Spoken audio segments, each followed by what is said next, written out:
Now, our next panel is called Think Global, Act National, and I'm delighted that Willie read out for us a piece from the International Competitiveness Report of the World Economic Forum, very timely in order to help to set the scene.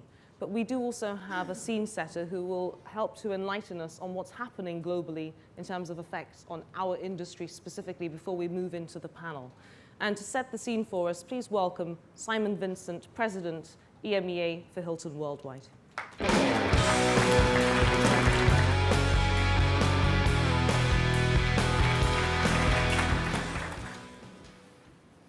Distinguished guests, ladies and gentlemen, good morning. It's my great pleasure to be here this morning and to have this opportunity to address you in advance of the panel entitled Think Global, Act National. Now, I will be brief, but in setting the global travel and tourism scene, let me reinforce a few headlines, some of which Andrew covered earlier. It's an industry that already contributes $6 trillion to the global economy. It's equal to about 9% of global GDP. It's the single largest employer in the world. A staggering 260 million people are employed in our industry. And over the next 10 years, this industry is expected to grow by an average of 4% annually, taking it to 10% of global GDP. And here in the UK, tourism is the sixth highest export earner, with inbound visitors spending in excess of £18 billion annually. But more than this, it's an industry positioned for rapid growth, and it's this growth that defines us. It's a reality that in today's context, very few industries can stand here and quote such figures. Figures that represent a very exciting, dynamic, and fast-paced sector. And herein lies our unique opportunity. The UN World Travel and Tourism Organization reported that more than 1 billion people traveled outside their borders in 2012. And there's an aspirational target of 2 billion travelers by 2050. Now, in order to ensure the UK captures its fair share of this growth, we as business leaders must come together and champion the cause and think differently about how we leverage our presence on the world stage to benefit society, to benefit our business, and to attract customers. And what's obvious is that it's a hugely competitive landscape and we can't be complacent. Now, the good news is that the UK has strong assets on which to build, many of which Richard previously talked about this morning. But more than this, we need to understand not just where these people are coming from, but what factors influence their decisions to travel. And how can we ensure that Great Britain is where they choose to visit and is open for business? Now, one area that illustrates this point strongly relates to ease of access and availability of visas.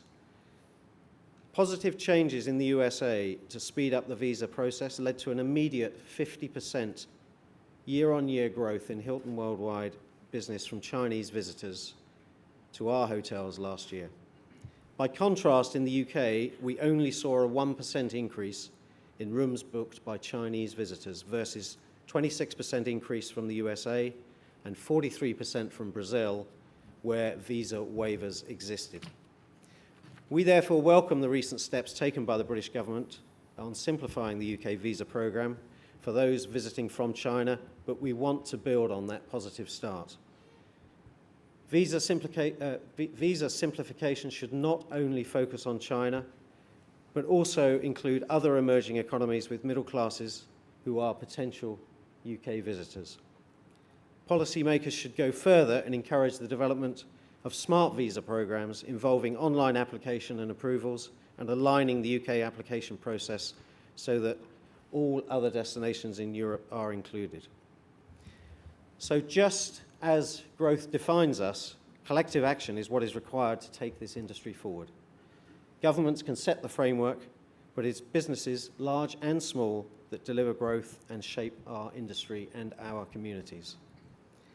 I hope this provides some perspective and simulates some debate amongst the panel.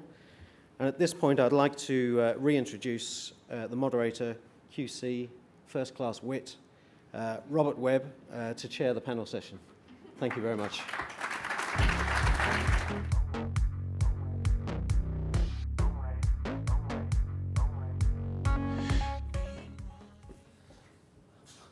I'm going to be very self-effacing. I can recognize a mild rebuke from authority.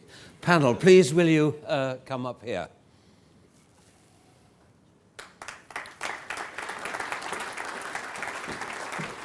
Let's just sit in the light. Yes, Angie, you sit there. Yeah, yeah. Hello, nice to see you.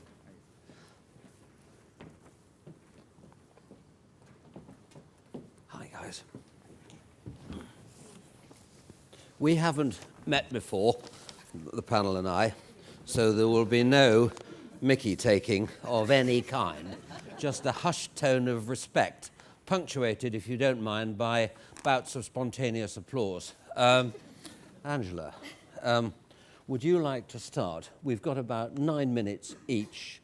Would you like to be fragmented by question and answer? Do I have a choice? Yeah? I mean, you can start by saying whatever you like.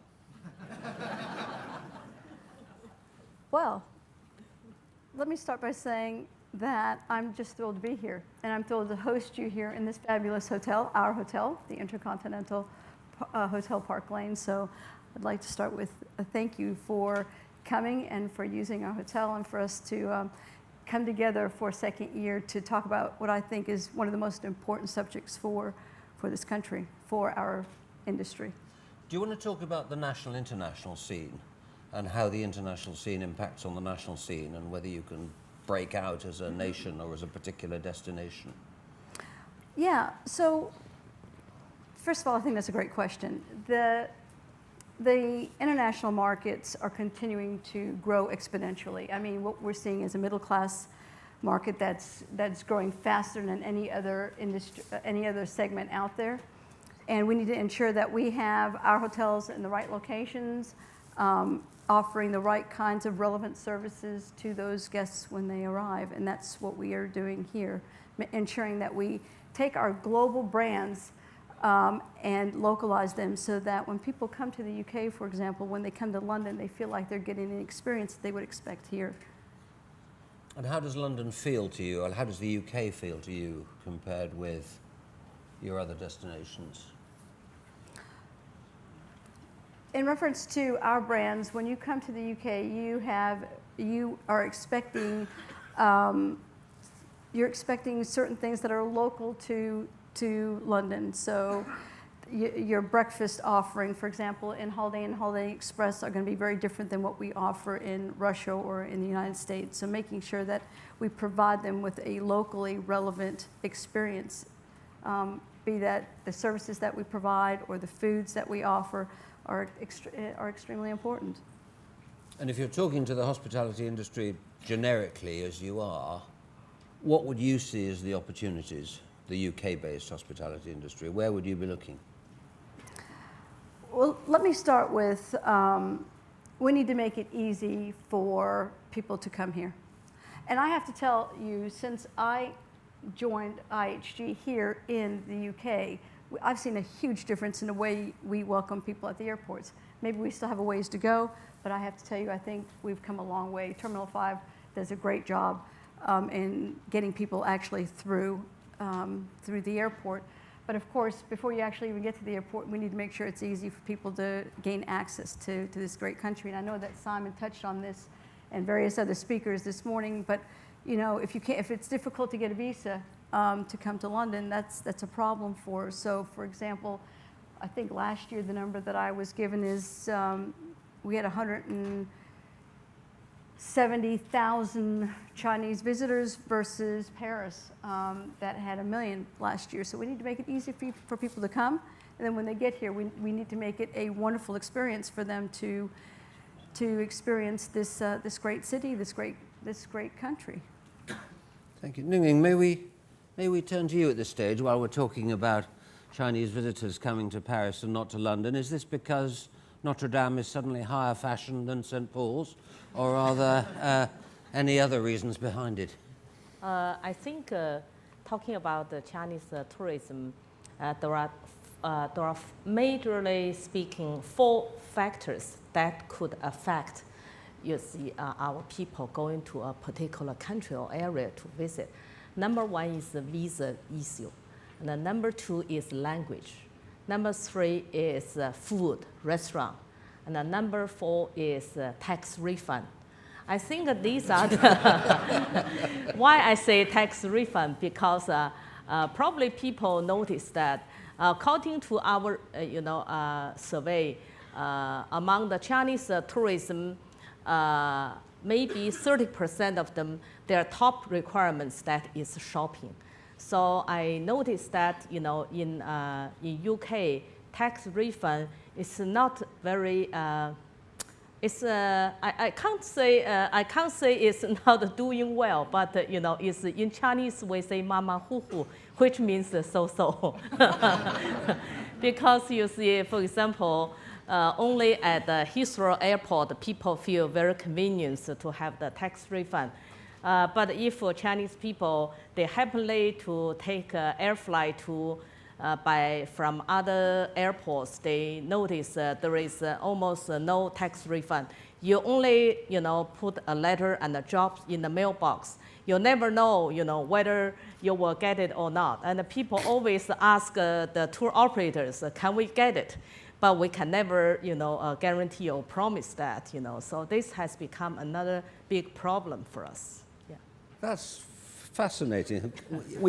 We pride ourselves on a country that follows the rule of law, and you claim a tax refund and you've no idea whether you're going to get it or not, is the experience of your... But we do very often, we heard people asking, the tax refund problem.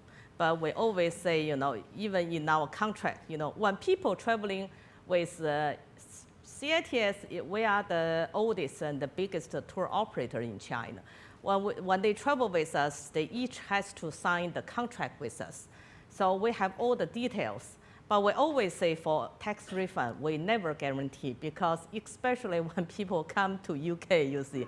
Because when people line up at other airports and then drop their tax refund form to the mailbox, and then later on they come to us, they say, oh, we did not get it. And sometimes they say we did not get the right amount of the money we should.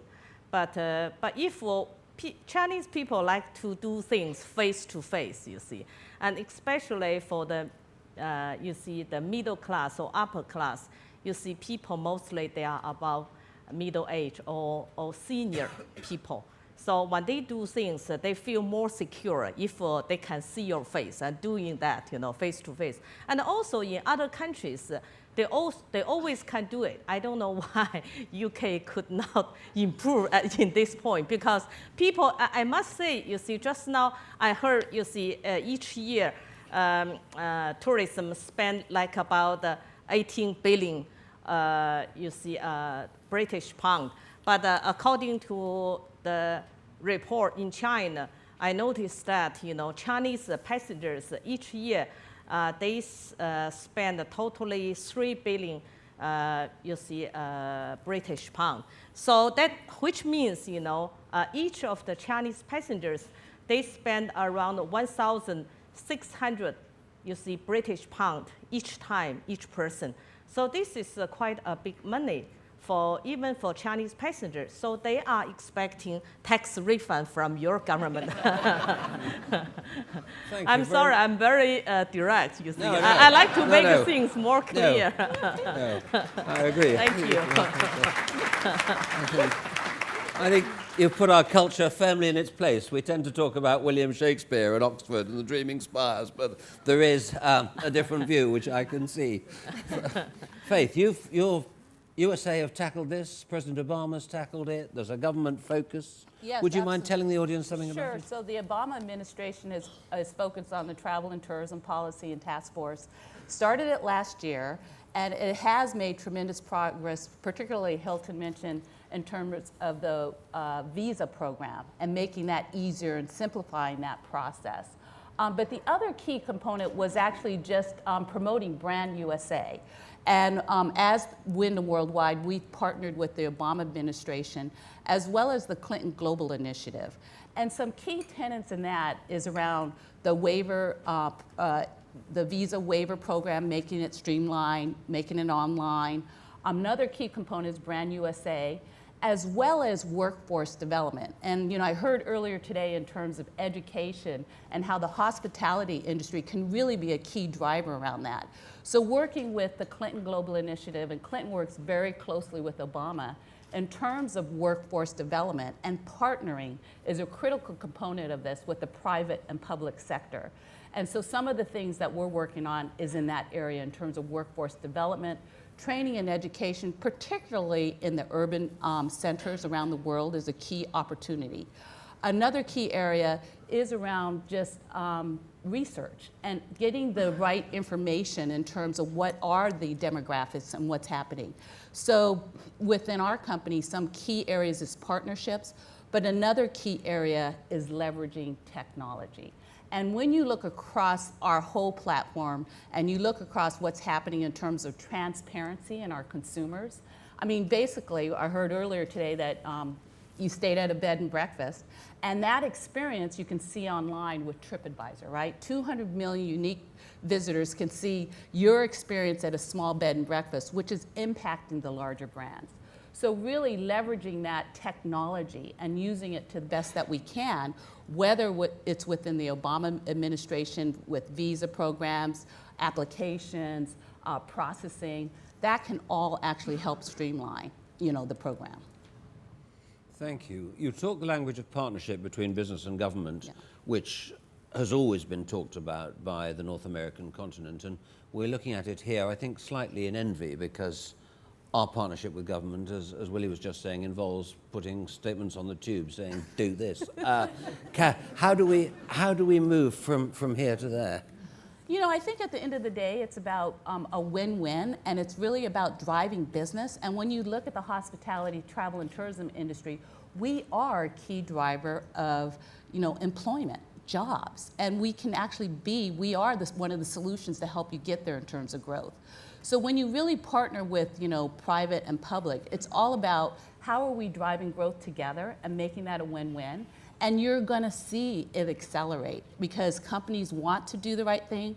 We all have sustainability programs, corporate social responsibility programs. But if you can make that work together with the government, it only helps you. So I actually look at making those connections and really building the business case as the foundation is the way to get there. Thank you. Can I say something Yeah. at this point? Absolutely. This is an interactive well, session. I'm trying to make it interactive, Yes. as opposed to waiting my turn. Yeah. One of the things that came to mind is that the UK is a very polite society. And last year we talked a little bit about what do we need to do here to really stimulate a change. And I've been thinking about that since last year, a few years. What can we do? And I think I first had to figure out what is it that's going on right now. And I think we're just really polite. We're a very polite society. And sometimes maybe even a little passive aggressive. So on the surface, we act like things are fine, and then behind the scenes, we're really upset and angry. I've had to learn that. It took me a year. Oh, yeah. My employees taught me that. I can teach you that. Yeah. But so I think what we need to do is we need to be more demanding as an organization, and we need to find our voice. But I think not only find our voice, but actually force our government here to understand the issues and force them to be here. Why aren't they here again this year? I ask myself, how much more does this industry have to do in reference to $132 billion we drive just here in the UK. We employ 10% of the population in this business. And we could just rattle off, again, I could regurgitate everything that was said this morning, but what else does it take? Richard talked about picketers. Maybe it's time for us to put some picketers in front of the Prime Minister's office to say, where are you today and are you coming? But I think, it's going to take that kind of unification amongst us to get a voice, because I think this polite approach of talking to ourselves in this room and hoping that the media picks up pieces may not be enough. And I think we need to do a little bit more of what the U.S. does in building their brands and working with government. But I think Americans tend to be a little bit more, what's the word I want to use? Forward? Thank you, forward, in actually demanding that we get some attention. Do you think we make enough of a few sort of unique selling points like the regions and youth, both of which play into the hospitality industry really, really well? Because you come to see the UK, you come to see lots of it. There are lots more job entry opportunities than there are in other places. I mean, are those valid points for us to put out into the ether, or are we just like every other industry from that point of view? No, I think, and I'll take a shot at it, but I think this industry, I can't think of a better industry. This is a fantastic industry to work in. It's a we offer people life experiences and things that just stick with them throughout their entire life. I think that we provide more jobs to more people, and not just jobs, but great jobs. You know, we talked about earlier this morning about, you know, where else can you start at the bottom and work yourself up to be a CEO? But put that aside. Where else can you go, I mean, and get a law degree and work in hospitality as well? So I think it's both sides. It's not just people trying to get entry-level jobs, but I think it's about going at the top end and getting the best of the best out of the best universities, because we have great places to work, great careers that can be fostered here, be that in the hotel or the kinds of things that support hotels within corporate environments. So I think we should come at it from both ends, because I think the stigma the industry has right now is that we don't pay well, and it's, you know, it's really hard work, and why would you want to work in a hotel and service anyone? Well, what's wrong with service? I mean, you know, is it degrading to work in the service industry? Yeah. I mean, I say not, and I would think that most people in this room feel that same way. Now, we're lucky. Our diversity policy has produced a token bloke at last. Peter, if you wouldn't mind sort of asserting yourself a bit, and if you could... Now it's his as turn. a Dutch person, I'm already here. You know, as a Dutch person being here, I'm a little bit shy, as Dutch people are in general. And you know, to assert yourself in this company is a very, very difficult exercise. Now, but just to give an example of what's happening in other countries, because I've had the pleasure to work the last 4 years almost in Germany, and you know, as a Dutch person, I can say it objectively. If you look at what's being done for tourism, you know, you just have to recognize that tourism is like a very shy animal. If you don't have all the right things in place, it will not come. And if you look at everything that's being done as an industry over there, which is, you know, Germany, a very industrial country, but look at what has been done in infrastructure, at the airports, and public transport, lowering of VAT. Everything is being done to lift the competition level of Germany upwards, and it has paid off. If you look at all the travel studies, you see that Germany is very highly listed. And you know, if I worked in France, it was the same thing. If you look at Visit France, everything that's been done in France to recognize the industry and to lift it to the level where it should be, everything is being taken utterly serious, and not only by hotels, it's by total travel and tourism. So speaking as an industry and being proud of our industry and doing everything comes together. And I just want to refer to what Sir John said before. I think it starts with, you know, you have the companies like InterContinental and Accor and Hilton and the big players that, you know, have the big career ladders of brands, etc. Many of our businesses are franchise businesses, are regional businesses, creating jobs in areas in Plymouth, elsewhere, and these people working there are local people getting a job. And you know, we are the big creator of jobs, and I think we can be proud of it. And yes, we don't only have academical people working with us. We have people that start from nothing, that learn everything on the job, that go to a career, become franchisee, become entrepreneur. So I think there's a lot of things to be proud of. We are an industry where people can have easy access to. We take it, I think, seriously as you know, industry players to train people, to bring them to a next step in their career. They might stay with us, they might not stay, they might go to other you know, sectors in the tourism industry, but we have a great voice in educating people and fighting job unemployment. And I think that you know, the example, I just want to say for Germany, the things that they've done in the last 4 years, 5 years, to build on the importance of this industry, of this service economy, and to facilitate visas. You know, it's the same issue elsewhere. If you look at the German Tourist Board, what are we talking about? Facilitating visas for people from China. Everybody's competing, you know. Europe, we're competing. So I think as an industry in the UK, we should really look at that. And if you look at the VAT rate in the UK, I'm not going to, we have a lower VAT rate in Germany, France, everywhere else, except for in the UK. Now you can say it's a different, it's the UK, it's different, great. But tourism is shy. So if you make it unaffordable and expensive and hard to get to, simply you will not get your part of the pie. And I think that's the main statement you need to make. And that is a real consensus among you. Willie's talking about Heathrow being more expensive than everywhere except Chad and APD and airport charges. You, Ning's saying, give us the tax refunds you promise. You're saying everybody else discounts their VAT to bring people in. Is there data there which can conveniently and powerfully be presented in terms of net gain to the economy, or will George just see it as a revenue loss?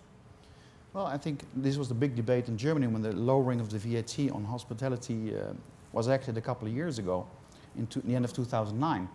It takes political courage, because of course, as you say, it might be considered as lowering VAT, simply lowering taxes. The courage is the same courage that we ask of entrepreneurs. You invest something, hoping that you get back more in the end.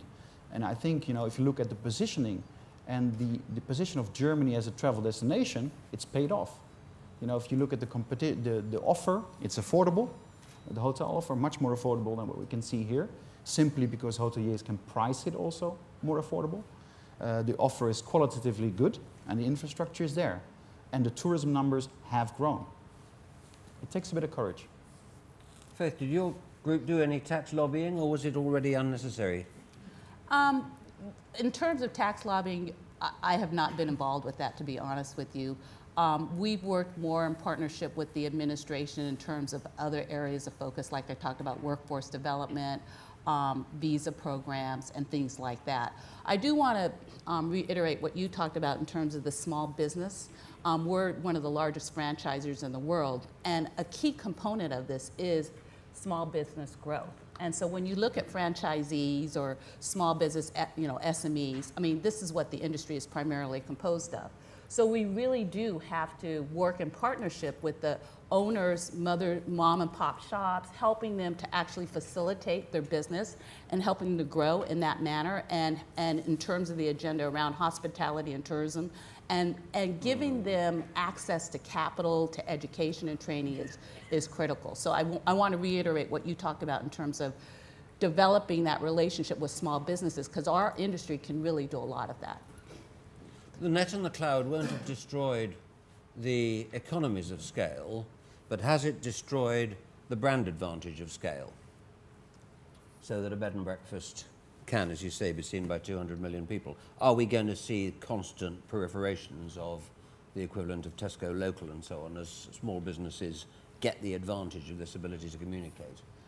I don't see necessarily that one is going to totally discount another, because look at the growth opportunity. When you look at the emerging markets, there's enough space in my mind for the large brands as well as the small businesses. And I think it will transform over time with the internet and transparency in terms of what we're seeing.